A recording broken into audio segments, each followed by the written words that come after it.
episode in which we will demystify actionable sustainability and what it takes to coordinate sustainable solutions through the SEEDS principle, as well as event coordination and organization of sustainable events and social entrepreneurship.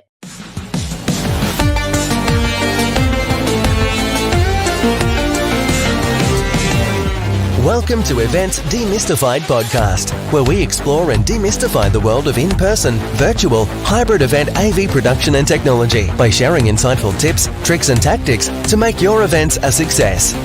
This podcast is brought to you by Trifan Events, a woman-owned boutique event production agency. And your host is Anca Trifan, a technical event planner and producer with almost 2 decades of hands-on technical experience in event production.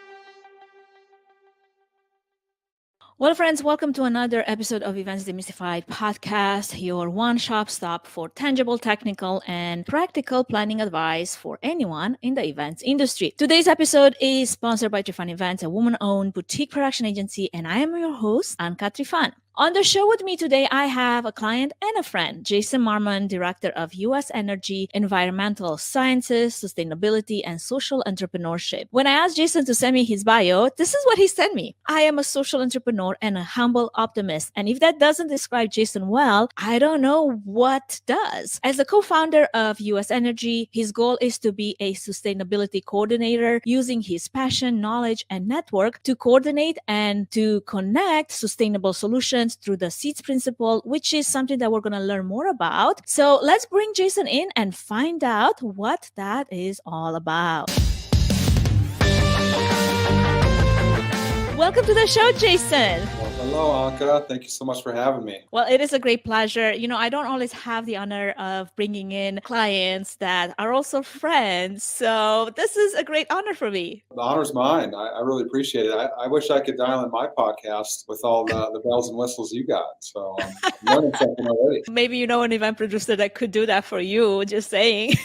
Yeah, I do. I totally do. Well, Jason, I would be remiss if I didn't ask you a question that I've been asking all my featured guests this season. And by asking you this question, I am giving you the opportunity to evolve on your bio, but also talk about your passion, the one thing or the things that set your soul on fire, so our audience understands you better and where you're coming from. So what are you most passionate about? You know, I would say, community coordination, community development. I call it social entrepreneurship. So basically knowledge sharing. That's probably the biggest takeaway from the last 10 years of, my career and, doing events and working with nonprofits is just kind of connecting people and being a catalyst for what we call sustainable solutions. That's a very big topic. We can definitely get into that, here later, but just at the basic level is just relationship building and building community. That's probably what I'd say the most. And I feel like you're one of the few people that I know that is doing that really, really well. And it's a gift. Like, it's not something that comes natural to a lot of people. So I don't know what your secret is. Maybe you're going to share that with us later. Right now, what I'm super curious about is this SEEDS principle that you mentioned in your humble bio.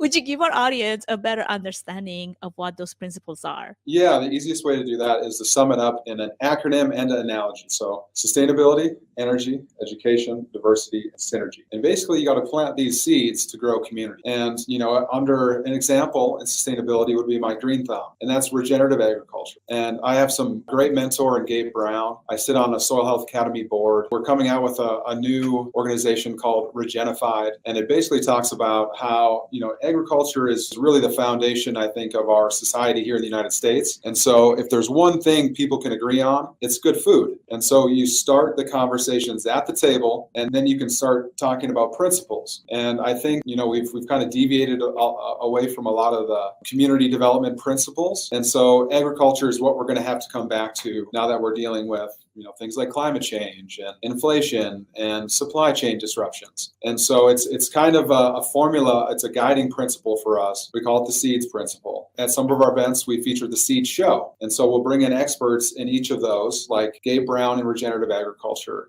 Jen Pierce and Dr. Jen Pierce at Boise State for climate change, Brittany Zimmerman for carbon capture, utilization, and storage. So we're kind of thinking in a systems design approach, and oftentimes things get siloed. You're an expert in this, you're an expert in this, but in nature and out in the world, it doesn't operate in silos. Everything works together. And so we got to remember that our business is our environment, and our environment is our business. And so we're trying to just bring back conversations to find common ground, and that's our way of pushing forward sustainability and social entrepreneurship. I love that. So as you mentioned, you're definitely passionate about regenerative agriculture. It's a word that I had to learn how to pronounce. And I actually had to Google it when I was first introduced to it. I'm like, what does that mean? And you're not a stranger to organizing and producing events, some of them at a quite very large scale, especially pre-COVID. Would you give us a snapshot of some of those pre-COVID events that you've organized and coordinated? And how did you end up doing that in the first place as it connects to social entrepreneurship? I guess I got to start after college. So I'm from Northwest North Dakota originally, and that's traditionally an agricultural side of the state, but oil and gas, it's the home of the Bakken. And the Bakken is a very large formation, oil and gas formation in North Dakota that really transformed our region in a boom, you could say from 2008, 2012. And then in 2012, I got out of school. I came back. I thought I was going to stay for a summer. I played some softball, and one of the oil companies was like, hey, we got a job for you. We want to give you an opportunity to use your degree. So I started building tools, and then I moved to a health, safety, environmental professional. And I did that for 2 years. So I got to understand the complexities of the oil and gas industry and how they interacted with the state and municipalities like my hometown, Williston, which went from, 12,000 people in 2005 to 50,000 people in 2015. And so, when you have a triple, quadruple, the growth of your town in less than a decade, that has tremendous challenges that come along with that expansion. And so it was really a learning lesson for me. And then after the 2 years, I was like, well, I see an opportunity to do events because the community is, getting so big, and we're like, hey, we don't have these concerts and we don't have all this stuff. And so me and my father, Dr. Roland Marmon, we were, always loved music. And so music to us is the universal connector. And so we started doing country concerts with our first show was with Travis Tritt in Watford City. We called it the Bash on the Grass. And, that led to a series of other concerts throughout the years with Charlie Daniels, Creed, the Guess Who, even classics, Tanya Tucker, Little Texas, Chris Cagle, Sawyer Brown, Black Hawk. We even did a Metallica show. It was a tribute, but they were spot on. And so that's kind of our background, is really in musical productions, because that's something that we truly cared about. And so did our audience. Being in my hometown, you have family, friends, relatives, and, they want to see you make things happen. And so one of the shows we did in northern Colorado, we called it Colorado Energy Festival. And that featured Charlie Daniels in Little Texas and a couple other regional bands. But that allowed us to I interviewed personally the governor Hickenlooper at the time. And, we talked about the relationship between oil and gas in Colorado and renewable energy. Because if you're familiar with the interstate, the right side is Weld County and on the left side is Boulder County. And so they're totally different philosophies in politics. And so our goal was to say, hey, if we're trying to bridge the gap between conventionals and renewable energies and really start this transition, how are we going to do that? And the governor's advice to me was, if you can do that, you'll solve a global challenge. And so I took that as a, kind of like a challenge, but also a piece of advice. So that's kind of been our mission, has really been expanding. And then after or during COVID, we really connected around regenerative agriculture. And that's the community or the village that we're building out is, hopefully something that we call the Carbon Summit. I guess I'm a little ahead of myself, but we call it a promotional platform for identifying, promoting, and helping scale what we call sustainable solutions. And so Well, talking about that, because we just segued into the Carbon Summit and we worked on that in the last year. It was a 2-day hybrid event and was all about sustainable and regenerative agriculture and a lot of other terms that, like I mentioned earlier, I've never heard about in my life. And it was quite informative, though, to tell you the truth, and quite interesting. One thing that I remember that stuck with me was the fact that each presenter, as they were, presenting their topic and discussing an important part of the seeds principle that you just mentioned, as they were starting their talk, they were starting on this desperate note with where we are currently, but eventually they were ending on a hopeful note, concluding that, you know what, there's still hope out there, that we can still turn this ship around and not destroy this one home that we've got, Earth. Could you give our audience your general perspective then on actionable sustainability in the context of regenerative agriculture? Well, there's kind of two perspectives that I can give on that. On my father's side, my father's a tribal member. My grandmother was a medicine woman. And there's natural laws that we have to follow as, humans, or, kind of the stewards of the planet. And, the extractive capitalism that has been going on for a long time is just starting to fail. And, we can see that through inflation, supply chain, challenges, the housing market. For the Zoomers and the millennials, the opportunity to own homes is nearly gone for a lot of people. Or, if you're going to do it, you're going to be in lifetime debt. And so that is something that the boomers and the silent generation didn't have to deal with. And so there's a big gap in communication between those older generations and the younger generations. For one, because they communicate differently. But back to those universal laws is that the planet operates on a chaos and control spectrum, a yin and a yang, if you will. And so as the fiat or the monetary system gets stretched out due to inflation, and you start losing the middle class, we can kind of see that buffer of the community kind of fringing as well. And so it's an inflection point. It's like, are we going to, kind of address these things and work together? Because anytime humanity has gone through some very traumatic times and experiences, or times get tough, leaders have always rose to the occasion to solve these problems. What the collateral damage is going to be on that, I guess, is we're going to find out. But at the same time, the Earth's regenerative capacity, the Earth's ability to heal itself is unprecedented, or out of this world, if you will, because there is no limit to that. But it really comes down to humans. I mean, humanity, we're very responsible for what's happening, whether it's climate changing. And there's no question that the climate is changing. People can still debate whether it's, we caused it or not, but there's plenty of evidence out there that points that we're 98% sure we are. And,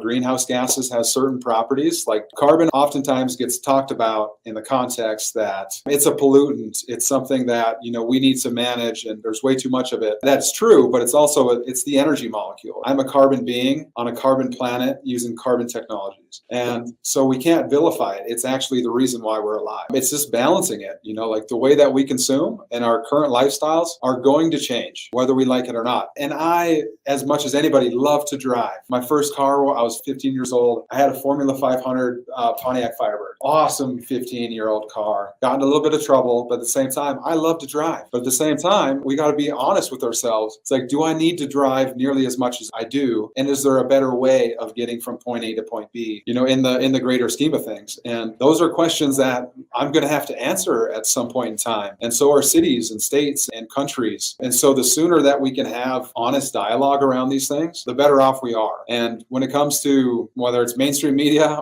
or, the governments or the global governments, honesty is not really that high of a priority. And so that has to change. And we can't be afraid of the truth. We can't be afraid to have honest conversations. And that's really one of the goals of the Carbon Summit, is to allow people to come and say their truth, and not in a condescending way and not in a confrontational way, just a very fact-based manner that, we need to have. Like, that's in our Constitution. It's in the foundations of the United States. And so if we lose that, we kind of lose who we are.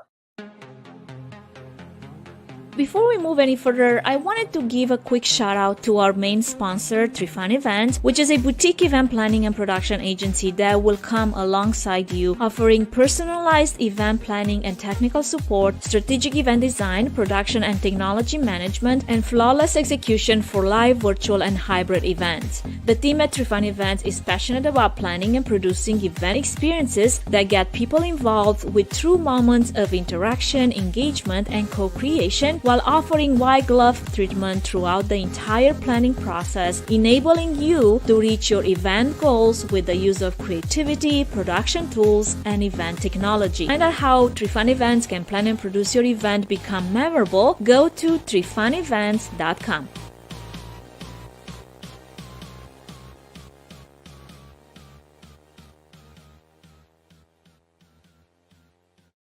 So, you know what, Jason? People don't have to listen to you long or talk to you for a very long time before they realize what a passionate storyteller you are. And in your efforts to bring more awareness to the things that you're more passionate about, then what are some ways in which you've been able to communicate this sustainability story to anyone out there that is listening so that they can pay attention? Yeah, that's kind of a tough one because there's way like YouTube, for an example. Me and Gabe Brown, I went out to his ranch in the end of 2019 before COVID hit, or was it 2020? No, COVID was just starting. And, we did I brought a video guy, an intern out with me. His name was Jason as well, kind of little mentee of mine. And we just like, hey, we want to come capture, what you got going on. And now that video is the #2 ranked video on YouTube in regenerative agriculture. And so that is just speaks to, authenticity. It's like I was genuinely curious of, what Gabe was doing in regenerative agriculture. And I wanted to find a way to help spread that message. And so that's the way that the message is spreading is through,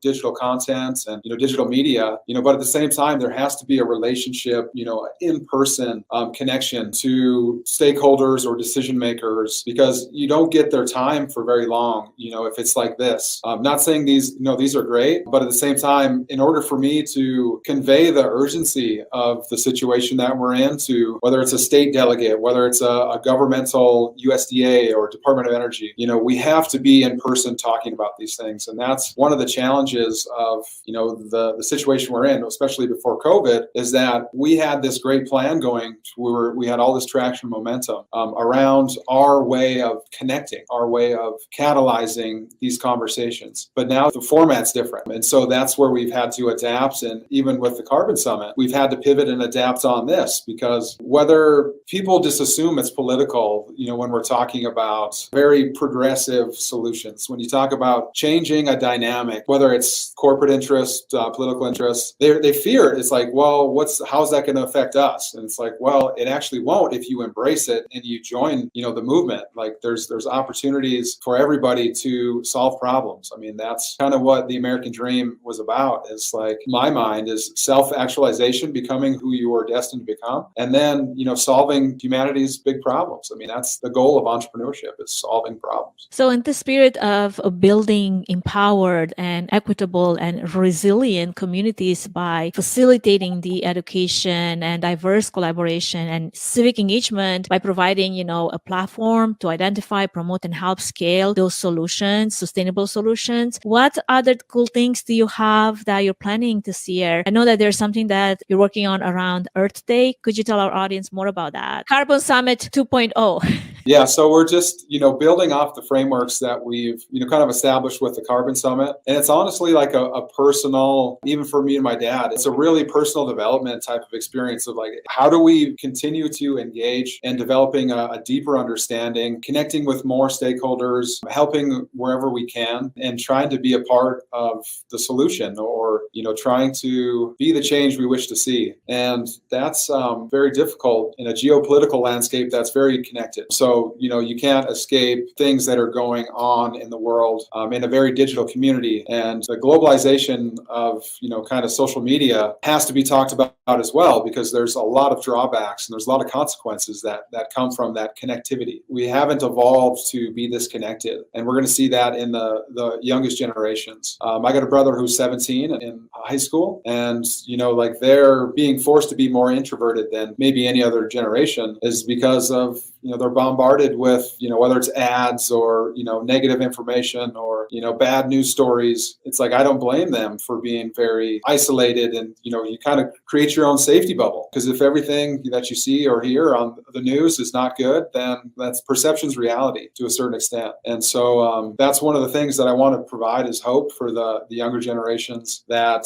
the energy and the power is really in their hands, because they're going to have to do the work. And that's one of the things that the older generations may not realize, is that don't let the system fall apart, because, the younger generations are going to pick it up and rebuild it into something different. And whether or not that is already written or preordained, I'm not sure, but I want to be a part of the solution. And there's a certain commitment or obligation that I feel to help that, to help move that forward. And what do you feel are currently it's a great challenge, right? Like to begin with, but what are some of the barriers to overcome it? Well, Well, a big thing around events is funding.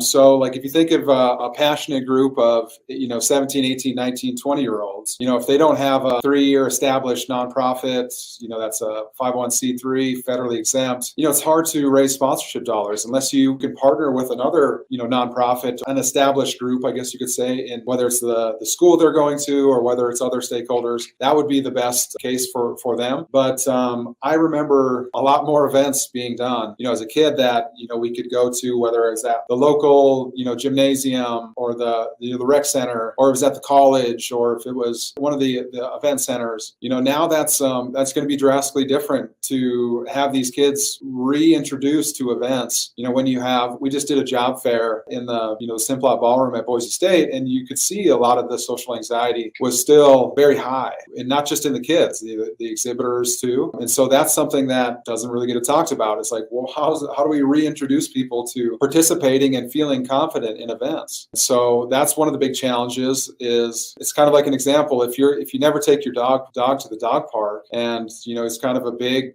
scared dog, it's gonna act very anxious when it goes in there with a whole bunch of other dogs. And I don't mean to. I'm not talking down to anybody. It's just really the only example that I can give to sum up that the youth are the most affected by what's going on, but they're the least talked about. And that's probably one of the biggest challenges I see is these corporations aren't addressing how to, develop and cultivate the youth right now, because they're kind of stuck in their bubbles. And it's showing in the workforce because, a lot of these younger people aren't participating. It's like they want to know what you stand for. They want to know about what your, ESG or your equity, inclusion, diversity looks like. And a lot of those things they're not standardized by the government. And so we have a lot of big challenges, but I would say the biggest one is socializing.